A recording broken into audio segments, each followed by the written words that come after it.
Puji Tuhan, saudara kekasih dalam Tuhan. Kita harus sungguh-sungguh merasakan bahwa hanya Tuhan yang menjadi kebutuhan kita. Ini dibutuhkan kesungguhan hati.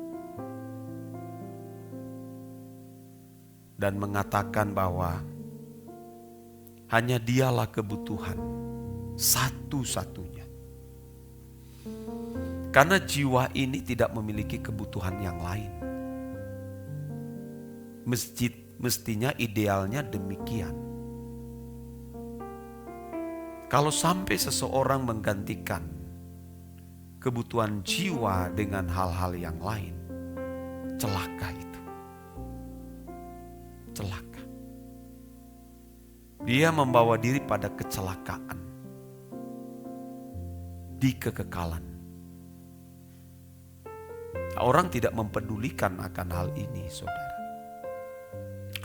Mestinya kita sungguh-sungguh menjadikan Tuhan itu sebagai kebutuhan, sama seperti rusa yang merindukan sungai yang berair. Karena rusa itu tidak bisa hidup tanpa air. Sekalipun dia ada di puncak gunung,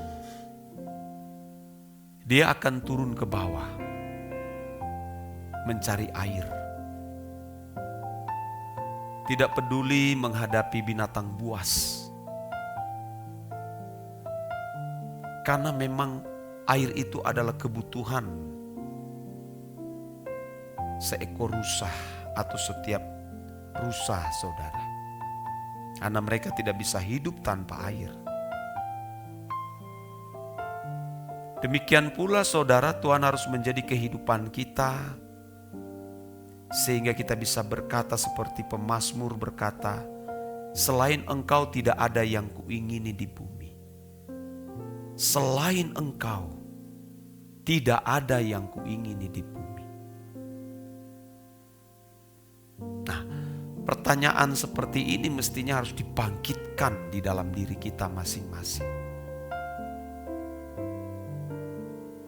Tidak perlu tunggu siapa-siapa, kita sendiri yang membangkitkan di dalam diri kita.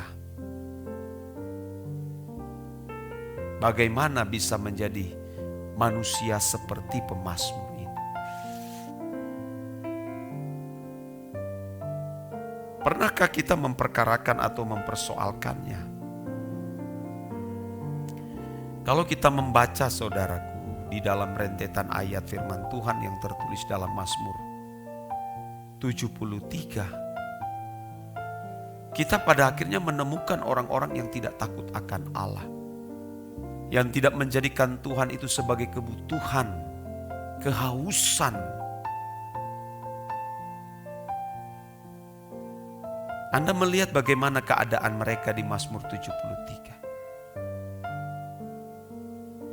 Walaupun mereka kelihatan nyaman, seperti perkataan pemazmur, mereka sehat dan gemuk, bahkan senang selamanya. Dalam tanda kutip, hanya selamanya di bumi. Sehat-sehat loh. Padahal mereka orang-orang atau kelompok orang yang tidak takut akan Allah, yang tidak menjadikan Tuhan itu sebagai kebutuhan atau kehausan. Sampai pemazmur ini, saudara, hampir mengalami depresi. Melihat keadaan orang ini, kok mereka tidak menjadikan Tuhan sebagai kebutuhan. Takut akan Allah saja tidak ada kepada orang itu. Kenapa mereka ini sehat, gemuk-gemuk, artinya kaya-kaya, saudara. Ini bukan menyangkut orang kaya yang takut akan Allah ya. Karena banyak orang kaya tapi takut akan Allah, tidak terikat dengan kekayaannya, mencintai Tuhan luar biasa, itu saya banyak menemukan. Tapi yang konyolnya sudah miskin berlagak kaya, lalu tidak mengasihi Tuhan. Itu juga saya jumpai banyak. Sombongnya minta ampun, saudara. Sudah miskin lagi, berlagak kaya, sombong. Lalu tidak membutuhkan Tuhan. Sudah menderita lagi, dia cari penderitaan selamanya lagi di kekekalan. Ya. Tidak menghina orang miskin. Ya, tidak menghina orang miskin. Karena saya melewati perjalanan kemiskinan itu, saya sudah lewati. Ya. Dari sejak saya lahir saya sudah menjalani itu. Maka saya cari Tuhan. Saya sungguh-sungguh cari Tuhan. Dan saya bukan berarti orang yang gagal. Tapi semua yang kurai tidak ada artinya sama sekali kalau aku gagal mencintai Tuhan. Maka di doa kami, di doa tadi saya menyelipkan, terkutuklah kami kalau kami tidak mengasihi Engkau. Mengasihi Tuhan bukan cuma di mulut, dari perkataan, tapi dari setiap tindakan. Baik terhadap Bapa di sorga, dalam hal pekerjaannya, maupun kepada jiwa-jiwa. Diperagakan itu. Banyak orang bicara menjadi anggur yang tercurah, roti yang terpecah. Tapi pada kenyataan hanya menghisap darah orang lain, makan daging orang lain. Bukan dirinya yang jadi anggur yang tercurah, darah yang tercurah, atau tubuh yang menjadi terpecah-pecah bagi orang lain. Saya sudah melihat ini, saudara. Mau menjadi anggur yang tercurah, roti yang terpecah, pelitnya luar biasa. Tidak peduli pekerjaan Tuhan. Tangannya terlalu berat untuk memberkati orang yang membutuhkan. Iya. Tapi kalau khotbah, aku mau menjadi anggur tercurah, roti yang terpecah. Bohong itu, saudara. Makanya kalau menilai orang, ya, bukan menghakimi. Saudara memperhatikan orang itu benar-benar mengasihi Tuhan, hidupnya bersih, dekatlah dengan orang itu. Dekatlah. Kau cuma lihat, oh dia kalau di khotbah di YouTube bagus. Oh, coba kau bergaul dengan dia. Saya bukan menghakimi atau demi Tuhan, saya tidak begitu. Tapi siapa yang kita mau teladani? Coba. Paulus yang mengatakan ikutilah teladanku. Ikuti teladanku ini kan orang harus dekat dengan orang itu. Bagaimana hidupnya? Apa yang aku harus contoh? Sekuat apa dia mencintai Tuhan? Apakah orang ini berani mati atau hanya ngomong? Benarkah dia sudah meninggalkan percintaan dunia? Perhatikan gaya hidupnya. Itu kan tidak mudah, saudara. Dengan mudah kita berkata, aku haus akan Engkau. Tuhan bisa berkata, kamu tidak haus akan aku. Kamu haus air dunia. Kamu masih seperti wanita perempuan Samaria ketika berada di sumur Yakub.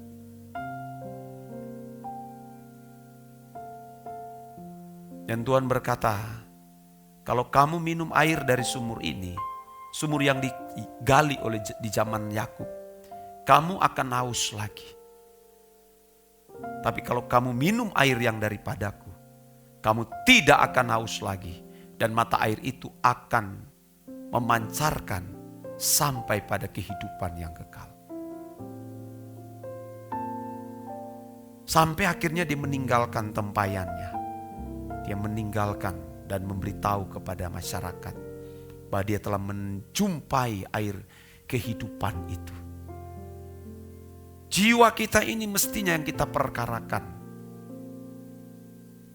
Bahwa jiwaku ini membutuhkan Engkau. Jangan sampai saudara kita terjebak dengan hal-hal yang fana.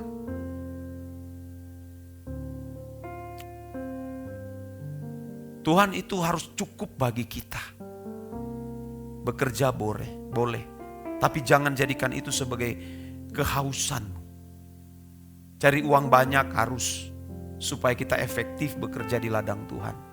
Karena kalau kita miskin, apa yang kita mau bagi? Kalau kita miskin, kita tidak mungkin kita berkata, aku menjadi anggur tercurah roti yang terpecah. Kalau sudah miskin lalu tidak berguna. Kalau miskin pun, enggak apa-apa miskin.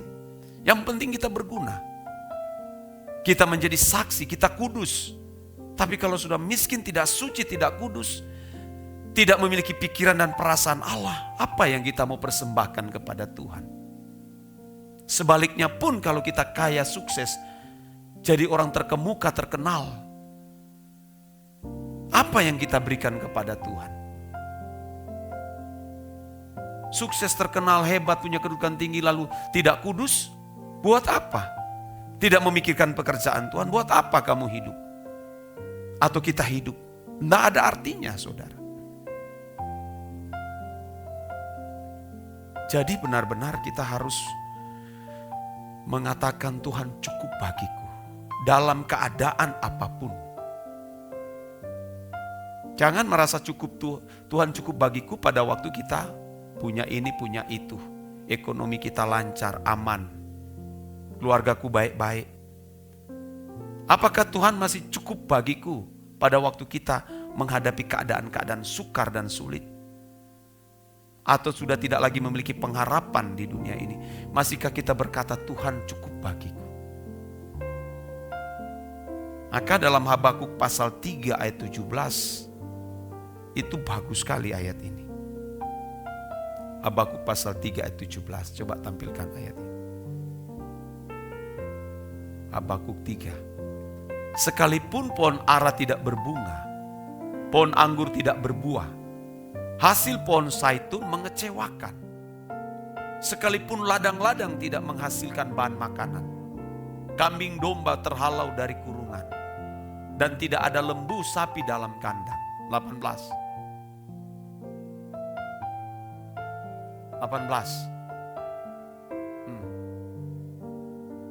Namun aku akan bersorak-sorak di dalam Tuhan, beria-ria di dalam Allah yang menyelamatkan aku. Masih tidak kita bersuka cita? Masih tidak kita mencintai dan masih bersemangat, bergairah mengasihi Tuhan dan menjadikan Dia sebagai satu-satunya kekasihku? Dan masihkah kita berkata, Engkau cukup bagiku dalam keadaan-keadaan sukar? Paulus dalam Roma 8 ayat 35 mengatakan, siapakah yang akan memisahkan kita dari kasih Kristus? Penindasan, atau kesesakan, atau penganiayaan, atau kelaparan, atau ketelanjangan, atau bahaya, atau pedang. Nah, kalau belum sampai tingkat ini, saudara, kita ini masih ucapan palsu. Seperti janji pernikahan di hadapan sidang jemaat atau di hadapan pendeta, di hadapan Tuhan. Aku mencintaimu, mengasihimu, sampai maut memisahkan dengan mudah. Tetapi ketika berjalannya waktu, saudara, berubah kesetiaan. Nak sampai meninggal dunia sudah cerai, sudah meninggalkan kekasihnya, dan berkata tidak cocok. Lip service. Kadang kita begitu dengan Tuhan, saudara. Nah, tentu saya berharap saudara-saudara kasih dalam Tuhan, komunitas doa pagi ini benar-benar mengasihi Tuhan, saudara. Mencintai Dia, bukan karena ada kepentingan-kepentingan lain. Aku rela kehilangan apapun dan siapapun. Yang penting aku tidak boleh kehilangan Engkau. Amin.